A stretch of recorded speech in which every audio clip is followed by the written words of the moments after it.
Anyone from an ethnic background can relate to this. For those that don't know, I am a serial entrepreneur. I'm involved with property. I'm involved with trading.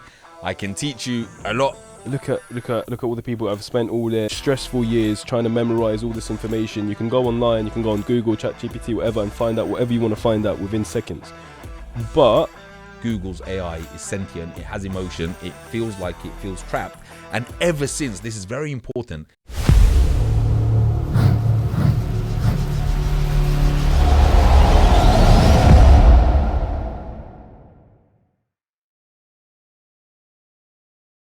Hello, and welcome to the very first episode of the Gidis Show. You didn't do it with me. We said we were going to do it. Do it with me. Hello? Oh, I'm not doing it, mate. Yeah, you're doing it. Mate. This is on, we're live. Mate, I'm not doing it. The people need to know. We're not both doing it at the same time. No, we're doing it. Just. Mate, come on, mate. That's not going to happen. All right. Well, welcome anyway to the Gidis Show. I'm your host, Gidis. With me is my beloved brother, Anthony Gidis. Okay, so what is the Gidis Show? Actually, before what is the Gidis Show, who are we? Tell the people about yourself. Right, if I had to describe myself in 3 ways, Go on. I would say number 1, Christian. Number 1. Number 2, ambitious. I think I'm very, very ambitious. You are. Sometimes too ambitious. Mm-hmm. That's what I get told. Air quote marks. Yeah, that's what I get told by haters. Yeah. And number 3, uni dropout. That is part of my identity. I love that you claim it. I absolutely love that you claim it. Like, well, yeah, mate. Especially in our community, uni dropout That's associates with failure. Well, you love it. You're like, I'm a uni dropout. That's the thing. It was such a big part of my life that it has become a part of my identity. You see, before I went to uni, going into uni, I was like, right, okay, well, I don't want to go to uni, but there's no way, and anyone from an ethnic background can relate to this. Of course. There is no way I'm going to tell my parents I'm not going to uni. That's not going to happen. That can't happen. For those of you that aren't from an ethnic background, we have 3 job choices: doctor, lawyer, or failure. That's it. Nothing else works for our parents. It's either you're a doctor or a lawyer, or you're just a failure and a shame to the whole family. Yeah. I'm not gonna lie. So I love that you claim it. So me, for those that don't know, I am a serial entrepreneur. I have a couple of businesses here and there. I'm involved with property. I'm involved with trading. I can teach you a lot of the mistakes that I've made for free. Sounds like a scam. No. I can teach you for free. What cost me literally like tens of thousands of pounds in losses. That sounds even more like a scam. I can teach you for free. I'll just tell you not to make the same mistakes I've made. Okay. Yeah, absolutely. And the Gidis Show is just me and my brother. We're gonna have it out. We're both opinionated. We're both quite stubborn. Smart, I was gonna say. Okay. Stubborn. He's stubborn. Yeah. So I think we want to provide value, but entertaining at the same time. So we hope you're going to love it. Let's get straight into it. The system tells you to go to uni, get yourself in up to £100,000 worth of debt so that you can able to fight for a job that might pay you 21 grand. This is the system. Hold on, because I always say this, if it's medical or the law industry, then fair enough. You should go to uni because you need to. So it's funny you say that, actually. It's funny that you picked those two. Law and medicine, right? Yeah. So I was going to talk about this later, but you've just brought that in, so I have to tell you from now. ChatGPT. I know all of you guys know about ChatGPT. Do you know about ChatGPT 4? No, but do you want to explain what ChatGPT is for the people who don't know? Okay, so for those of you that don't know, ChatGPT is a language model. It's been trained on billions and billions of data sets. And up until last week, it was the 3rd model, ChatGPT 3. And with that one, you could do it passed almost every exam in the lower percentile. So, for example, the American bar to become a lawyer, it passed that. With the 10% percentile. Now they've just released ChatGPT 4, which is a multi-modular. So basically, you can input, whereas 3 was just text to text. This one you can put in pictures, images, sounds. And it will relay exactly those as well. So it's multi-modular, and it was tested. I was reading this actually earlier.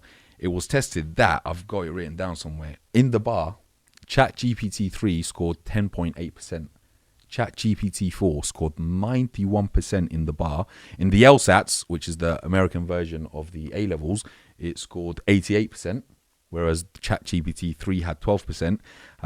And everything under LSATs, GCSEs or children or stuff, 99%. And the reason why I said to you law and medical is because law, it's 99%. Medicine, drug discovery, it is almost 94% accurate. And this is learning every day. This is something that we have to remember. Okay, wait, hold on. Because I was actually having this discussion with my brother, and he did make a very good point. So shout out to Andrew for that. I was telling him, like, look at all the people that have spent all their stressful years trying to memorize all this information. You can go online, you can go on Google, ChatGPT, whatever, and find out whatever you want to find out within seconds. But it's not about like having the knowledge. Mm-hmm. It's not about being able to find out what drug is good for what illness or what law and what section. It's not about that. Mm-hmm. It's about the medical and law industry. You need to have the qualification in order to legally practice as a lawyer. For example, I can know I can know every single section, every single act, every single case to the T. If I don't have the qualification, I can't do anything with it. Just like a doctor can't diagnose, can't work as a doctor. So it doesn't matter if you can get the information or I can get the information. None of us can practice that job without the qualification, which is why for those specific degrees, it makes sense to get the degree. Okay, at the moment in 2023, yes, the way things are progressing and with the speed things are progressing, I don't think humans are going to have to get a prescription prescribed by a human doctor in the future.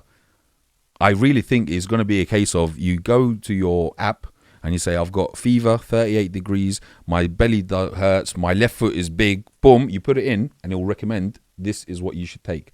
And then I don't, yeah. You say my left foot is big. Whatever, like you're just going to put in whatever you want to put in, obviously like your symptoms, and it will be able to diagnose it. No, I get you. I've tried this with ChatGPT 3, I've tried drug discovery. So people that study medicine, they always test each other.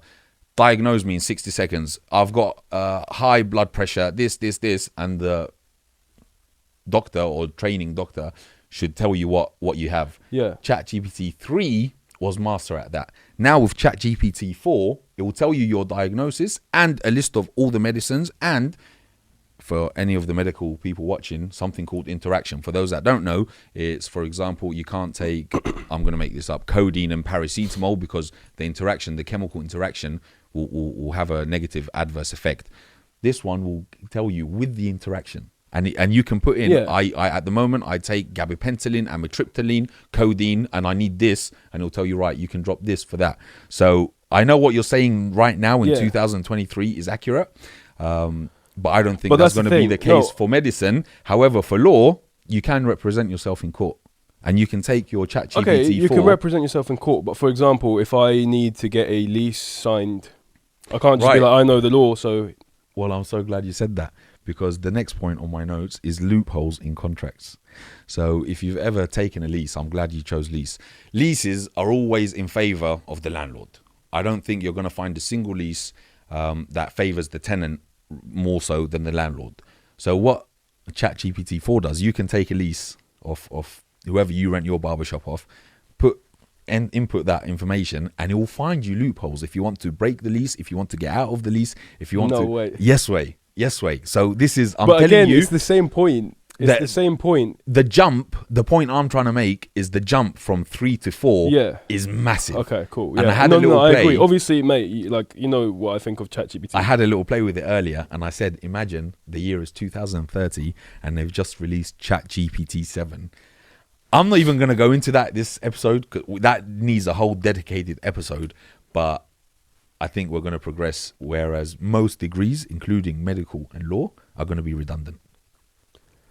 I don't doubt that for a single second, but as of now, like we said, I think the only two degrees that are worth pursuing is the medical industry or the law industry. And another thing about ChatGPT, because a lot of people are like, oh, everyone's going to lose their jobs, but when Microsoft Excel came out, everyone was convinced that accountants were gonna. That's it. That's the end of it. It only made them more. It just efficient. makes them. Yeah, it just makes them work more efficiently. The thing is, Anthony, this can be said about everything. So you cut hair for a living. Yeah. I drive for a living. Yeah. Within the next 10 years, Hold on, no.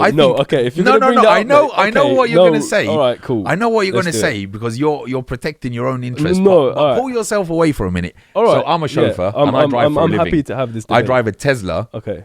And I'm helping every single mile that I drive. I'm helping the Tesla send information to the mother brain to enable full self-driving to work that much quicker. So every day I'm out in my car is one day closer to me not having work. Because within 5 years, I'm telling you, it's 2023. Within I 5 agree. years, you're going to have fully autonomous vehicles on the road, chauffeuring people about.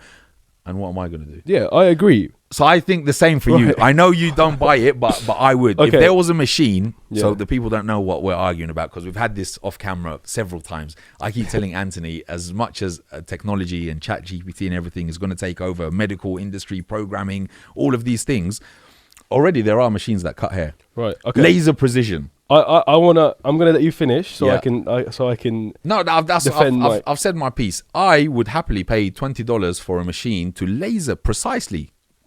I've got this 7 hairs here that need removing. It will take them off. Whereas you're relying on your naked eye, and you're a human being. If you've got trouble with your missus or your child's ill or something's going on, you're not going to concentrate and give me because you're human. But Yeah. this machine is just got lasers and cameras. It's going to scan my head. This is the hairstyle I want. Zing, zing, zing. Me personally, I'd do it. It would probably be quicker, cheaper, and faster. Okay. Go. Are you Come done? at me. I'm waiting for you. Right. Come at me. This is the difference. Go on. With zero, I'm not trying to be disrespectful to obviously any sort of driver or anything, but I know some people think they are convinced that their customers book them specifically because they would love to The spend the personal journey touch. with the driver. Mm-hmm. But that's just a bonus. It's like if I need to get to Gatwick Airport, all right, yeah, I might call my friend who's picked me up a few times because it's better than just sitting in a car with a random Uber driver. But at the end of the day, I'm going there because I need to get from A to B. Right. The point of it is to get from A to B, Right. right? The thing with haircuts that people never, ever, ever... I walk in ugly. I want to come out looking as handsome as I am today. A to B. All right, no, okay, but here's the thing. Me and my... All right, say look. your piece because I want them to hear Yeah. it because I'm going to Okay, counter look. it.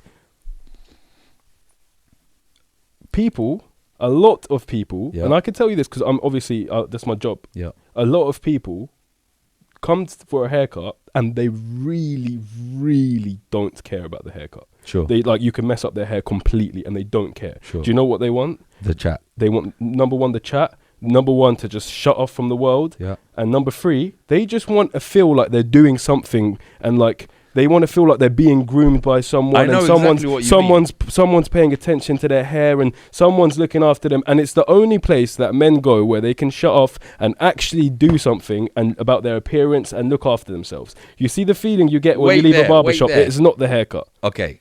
My counter to that is when I had the off license, I had Margaret, one of my greatest customers, every single morning, she'll come in 8:05. She'll buy 1 pint of milk and maybe 6 eggs, but the milk every single day.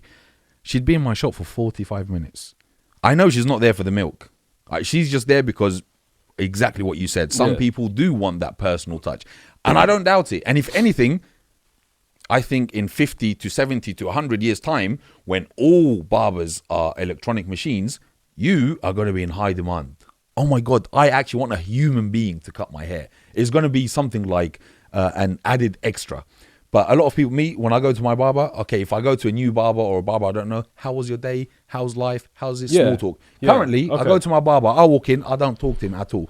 I make my booking on the app, I walk in, I sit down, I close my eyes, I zone out for 20 minutes, I open my eyes, I look fresh. But you don't need to Thank talk you. to him. I'm not talking about the conversation specifically. I'm talking about the fact that you can sit down and have someone work on you and know that someone is paying attention and making you look better, and you can just zone out. If you've got a machine So why doing can't you it, do that with a machine? because if you've got a machine doing it, okay, here's two things. Number one, if you've got a machine doing it, I'm not going to be ignorant and say that it's impossible for a machine to be able to give a perfect It's already haircut. been done. But because this is the thing. Some people can't actually communicate what they even want. Okay, and here's the thing. Say you get a beard shape up and you've got a couple, especially you I know you like this. Yes. This bit is a bit higher than this Yes. bit, and then this hair is coming out a bit more, and you Exactly. want this to be pointed. Exactly. I'm telling you right now, a machine This won't is- be able to pick up on those This little is details. why I am gonna go to the machine, because No, because I'm the telling you, machine can't pick up on those details. the machine 3D scans your face, Okay. okay, and Yeah. it's going to get so it's the same they use for I've hair had transplant. people come to me They and get the say, follicles. The All right. machine will count the follicles. all right, but the density of the hair here is different to here. And what if you've had a little accident and now you've got a scar and there's a bald patch and you want to cover this? How are you going to communicate all of this to the machine? And on top of all of that, like I said, for example, some people have come and sat in the chair and be like, yeah, mate, I just want I don't really not too much, but I want to cut, and they don't even know what they're saying. Yeah. They can't explain their haircut. This is exactly why I think machines will prevail, because you'll put yourself in the pod, whatever it is, Yeah. you put yourself in this helmet, kind of whatever it is. Zzz, there's going to scan you, and then they're going to have a screen in front of you. I want a number 1 up until here. I want a number 2. I want a line on my eyebrow exactly right there. Exactly. That's what I mean. It's very precise. It's more precise than a human. No, okay, but for fades to work, look, again, because you're not a barber, the way you think of a fade right now is number 2, then just below it 1.5, just below it 1, just below it 0.5, 0. Program that into a machine. The machine scans your head, boop, boop, boop. But it's not like that. The flick Okay. of the wrist. You heard it here first. 2023. Right, cool. I'm telling you right now, this Right. is going to be a thing, and there will be people that want the human touch. Yeah. Absolutely. No, but there'll be people that are in a rush and they've got a meeting and they know this machine can give me a quick haircut in 7 minutes. All right, in and then- out. Pss, pss, clean me out. I'm on to my next interview. Why do the people with no hair still come into a barber shop week after week just to get their hair shaved one length, 0 all over, when they can easily do it at home, but come week after week and pay 15, 20 pounds just for a 0 all over, and specifically ask for a barber? Not anyone can do it. So like I said, there will be people that want the personal touch. However, I think it's going to come out. Yeah, there will probably be a machine. I think it will flop massively, okay. but we shall see. This machine, whoever creates the machine first, let me know, because I'm going to invest heavily in this new machine. I'm going to short it. And you short how long it? You short I'll it, short and it. then we'll see what Yeah, happens. we'll Yeah. see. Okay. So this I think it's so in humanity we have this thing called sugar. I forgot the word that I'm looking for. But this is basically, I think, is going to be a generational thing. So right now, my Tesla does have enhanced autopilot. When I get my dad in the car, my dad is, God bless him, 64 years old. He doesn't trust the computer. He doesn't. I put it in self-drive and he'll tell me, kids, Yeah. keep your hands on it. And I'm like, Dad, he's like, I know it's self-drive, but can you still please keep your hands on it? 2 generations, boom. His daughter's son, my nephew, Yeah. is 9 years old. And I put him in the car all by himself and I drive it with the phone. And the geezer's happy as you like. And if the law in the UK at the moment doesn't allow for full self-drive, it only allows enhanced autopilot. Once it happens and the car can fully autonomously, if I put Tony in the car and said, Tony, I'm going to put you in the car, go to Churchill Square, buy me something, and then get back in the car, it's going to bring you back, I think he's going to do it without a shadow of a doubt. If I told my dad go and do it, he's going to say, No, I agree with that. Call me I a agree taxi with and that. put me a random guy in the front. Yeah. So I think it's similarly, Yeah. and this is the problem why the young are so hung up on technology. The young at the moment, they cannot cope without technology. Yeah. Impossible. No. So when that's you true. tell them this machine's going to cut your hair, you might have the bold 50-year-old that comes in for a chat and whatnot, but the new generations, I they're all don't going to know, be... man. I don't know. A barber plays a big role in someone's life. Like a barber is literally. Have you not heard that meme? It's like that guy who's speaking to his girl, and he's like, "You're my third priority." He's like, No. "First is my mother. Obviously, she gave birth to me. She's looked after me her whole life." Yeah. And then he's like, "All right." She's like, "Okay, cool. That's fair enough. But who the hell's before me?" And he's like, "My barber, because my barber's the reason I am who I am. He makes me look like my barber's the reason No, I that we're haven't. together." I haven't because- heard that, but I heard something else. Never piss off and make sure you always tip 2 people, your chef and your barber. Yeah. Because they can mess you up thoroughly. You know that. Mate, your barber, I'll tell you the thing about barber-client relationship. Your barber becomes a big part of your life. Once you've gotten a barber that you stick to, right?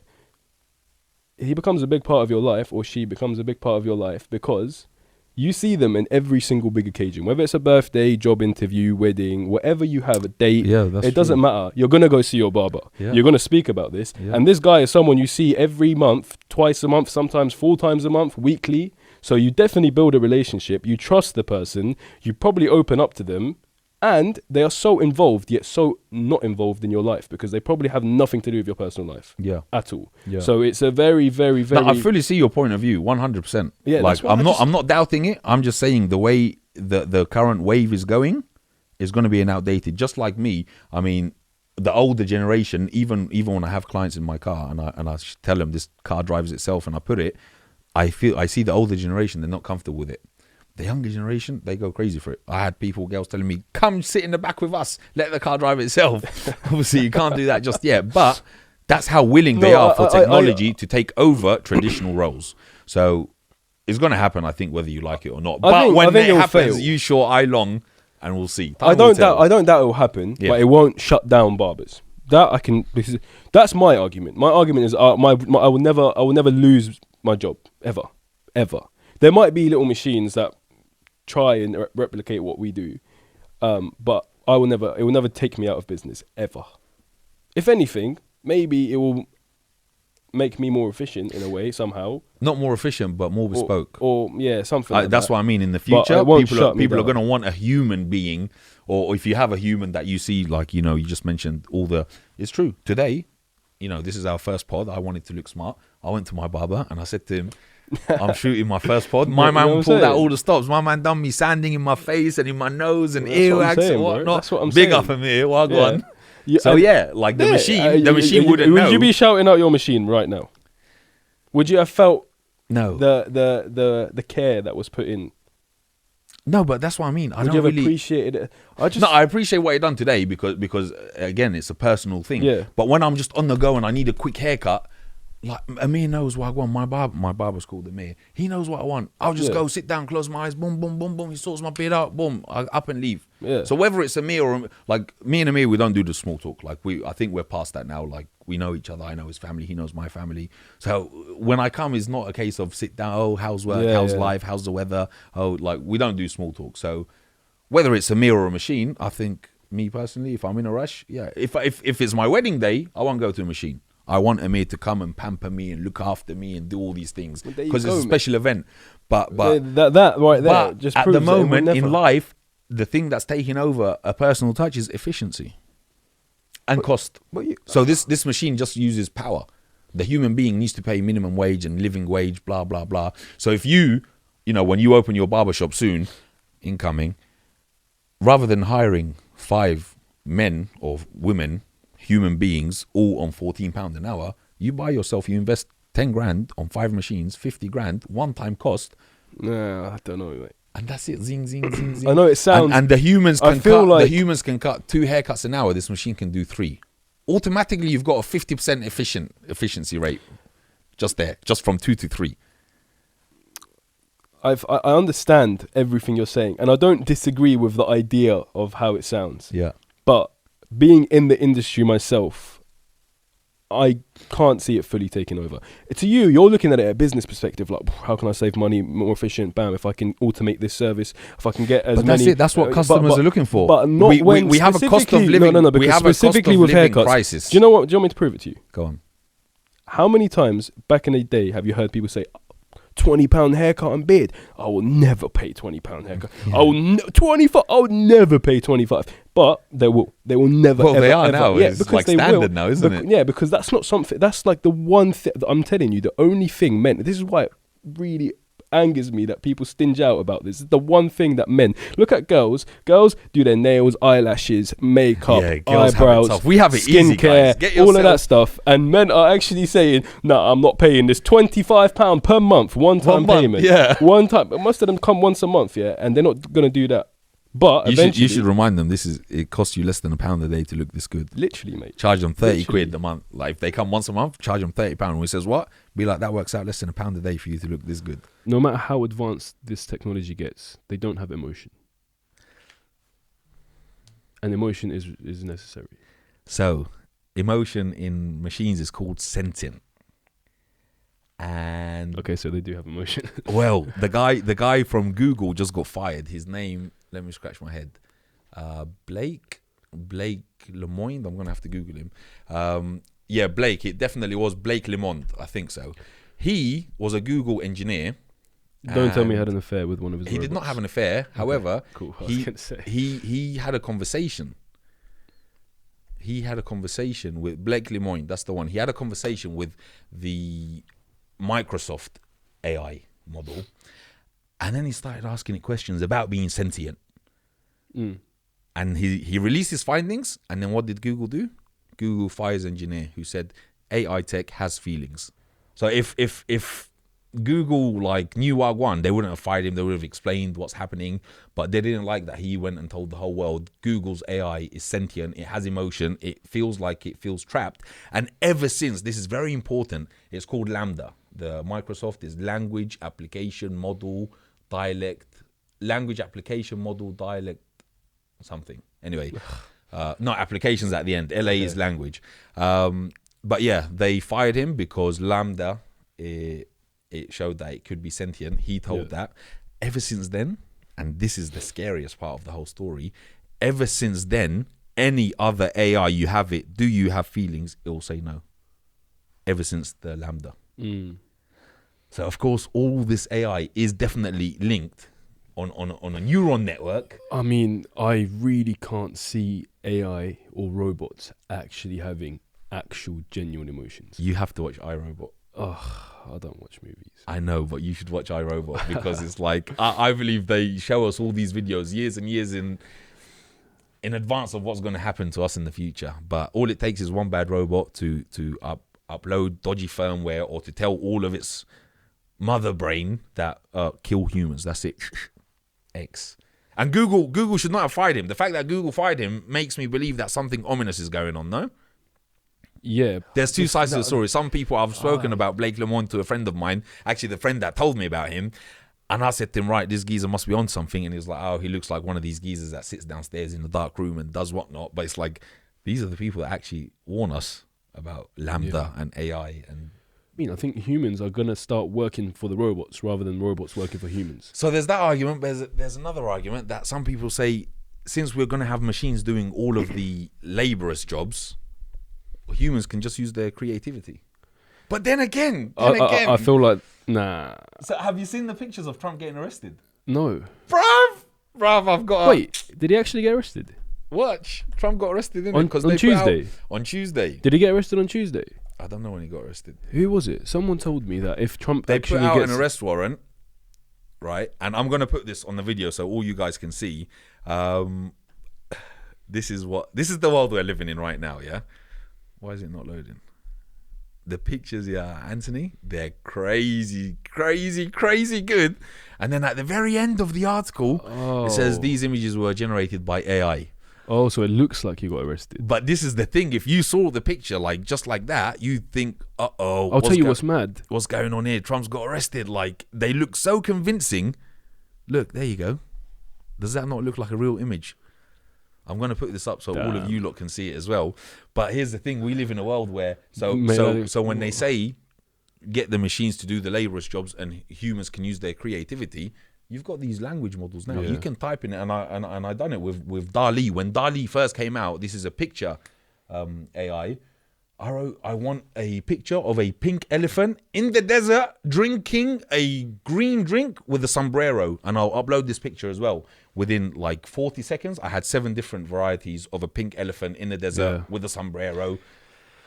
Mate, it's mad. And there's some videos as well. You can get video of Look someone. how real that looks. Yeah, that's nuts. And that is AI. That is Midjourney 5. So I'll put a link to Midjourney 5. Actually, I'm going to do a thing with Midjourney 5. What?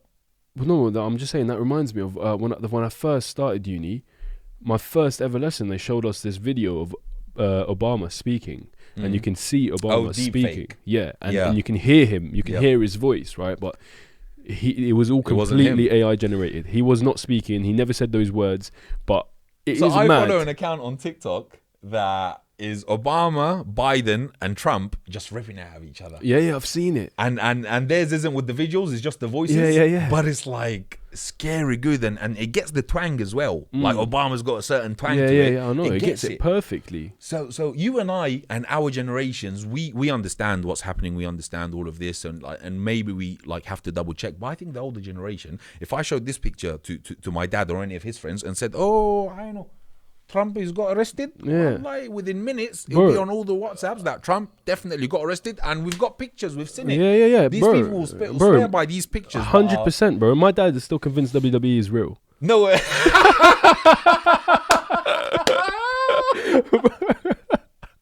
No way, never ever.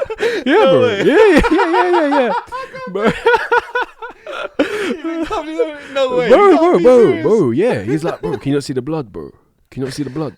No way. Yeah, mate. Yeah, bro. I keep trying to tell him, but there you go then. You know what? I kind of. Well, that's it. I kind of don't want to take it away from him. Do you know what I mean? Like, you know what? Don't be cruel. He's enjoyed it all these years. Let me not just ruin it. Oh, about WWE. Did you know that the Saudis just bought it? Oh yeah, You did? Yeah. So there's something called the PIF, Public Investment Fund, run by MBS. Man, a bad man. I rate him a lot. Here's the thing. Maybe I shouldn't tell the people how I feel about him and Putin and whatnot. But anyway, they bought the WWE. Okay. And they're doing bits. Saudi, within the next 30 years, I'm telling you right now, Saudi is going to be a powerhouse. Depending on what happens with China and Russia.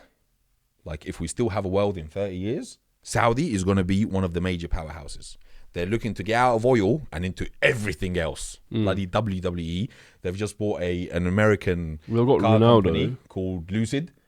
They've just bought Ronaldo. They offered They offered Messi double what they offered Ronaldo. Messi's their tourism ambassador. Yeah, I've seen that as well. Yeah, other than the other team. So you've got the two teams. You've got Al Hilal and Al Nassr. Who does Ronaldo play for? Al Nassr. Yeah. Al Hilal offered Messi 430 mil. I know, which is nuts. Yeah, but Messi didn't take it. It took a couple of 100 mil to be their tourism ambassador. Yeah. But imagine being Messi. Bruv, we're going bare different. Yeah, mate. So, yeah, I don't know. Machines, they are going to take over. They're taking over everything. You got the that restaurant, the Little Chef restaurant in Dubai. $2,000 per person to have a machine cook me food just because it's 3D. What? Yes. You go sit on the table, there's a plate in front of you, and there's laser projectors, and it's little people, and they roll the cheese onto your plate, and then all of a sudden, boom, so a human just puts a bit of cheese onto your plate. No way. Yeah. And it's bananas. It's bananas. But yeah, chefs is a very tough job. And I'm sure if restaurants could automate a chef. But this is the thing, a chef is a human touch as well, because you can give me and Gordon Ramsay exactly the same amount of ingredients and exactly the same amount of time. Of course, I'm not going to make you anything half as good as him. But then could you sort of teach that intelligence to the machines? So there's a thing called outsourcing technology. I was having this debate the other day with one of the girls in the office. Do you remember any phone numbers? All of them. Oh, you do? Yeah. The important ones. Yeah, because you're... Family. Because you're a sick guy. Yeah. Okay. Standard. A lot of people, like... The majority of people will ask the viewers, how many of you remember in your head memorized more than 3 phone numbers? Nah, bro, I'm the guy. I'm literally a walking phone book. Directory. Yeah. I'm the guy. But you're a numbers man. Yeah. And you're a trader. So numbers are a part of your thing.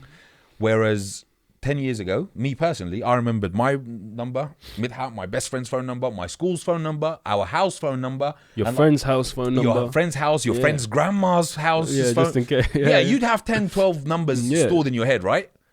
Today, go and ask and the average man or woman on the street, how many numbers Nothing. Bro, why? do you know what's... Ask me why. Why? Because we have outsourced that part of the intelligence to the machine. Yeah, some people will argue... But then if your phone dies, you're stuck. Yeah, you're true. like, I know. I might have 15,000 contacts on my phone, but if the battery's dead, I'm. Bro, the craziest part isn't even the phone numbers. I don't understand how people don't remember their credit card details, bro. Because what if you are stuck somewhere, right, and your phone dies, and you most people, I mean, I leave the house with my phone. I don't leave with a wallet and that. I got Apple Pay. What, you remember your 16-digit? I remember my 16-digit. I remember my expiry. I remember my security. I remember start date. I remember sort code, account number, absolutely anything and everything that I could use to transfer money. Because if it gets to a point where my phone dies, and like I like a lot of people do. You know what? I do that as well, and I would love to find out how many of you. Oh, so at the end of every show, we're going to have a poll. So it can be an interactive thing. We don't want you guys to just watch and shout at your screen and not have a chance to be involved. So I think today's poll. Yeah, that's a good one. Yeah. How many of you? Outsourcing intelligence. How many of you remember their credit card details? Because that'll be very interesting. And if you don't, you should start. Yeah. So I done it because the only reason I remembered my details is because Amazon came out and I was a big fanboy, and every day I'm ordering, and when it first came out, we didn't store the information, so you'd have to type it 46585821. That is genuinely, that is why. Yeah. So then I just remembered it. I was like, right, I use this number so often, I should just store it, and then I don't need to carry a card. So yeah, but let's see how many people. That will be today's poll. Yeah. How many of you remember your credit card details, and do you think you can? That's a good one, actually, because so many people, when I'm like, yeah, I remember my mum's phone number, my dad's phone number, all of that, they're like, oh yeah, my memory's dead. I'm like, bro, everyone used to do that. Why are you saying your memory's dead? That was very normal. That is standard. Yeah, but this is it. We're outsourcing that intelligence. But then some people are like, why would I waste my energy memorizing all of this when I don't have to? These people don't understand the doomsday apocalypse scenario. They don't understand that it's better to have it and not need it than need it and not have it. Yeah, literally. Absolutely. Because if your phone dies, then what? Let's say you have an iPhone 17 XS Max, 400 million terabytes, and you've got every single number in the world, but then you've run out of juice and you're stuck somewhere, and there's a phone right there, and it's all it took was, if I remembered, I could have called somebody. So that brings us towards the end of our very first episode. We hope you've enjoyed it. Can you say it with me on the mic? What? The Gidis Show. Thank you for watching The Gidis Show. Thank you, brother. That's it. One time, never again. Never, ever again. Never, ever, You don't ever like again. cringe? Bro, that's not going to happen. So, just a quick outro, what we have lined up for you guys. We've got some amazing guests coming in. We've got a broad spectrum of guests, shall we say. Shall we tell them some people, or shall we keep them waiting. Okay, but we have some very, very interesting guests coming on. We will, of course, be telling you more about our opinions, and we'll leave it at that. Thank you so much for watching, guys. Oh, why was that at the same time? Yeah, that's not happening either as well. No, go on. Thank you so much for watching, guys. Hope you enjoyed it. Make sure you interact with us, answer the polls, follow us on all platforms, subscribe, and we'll see you on the next one. Take care.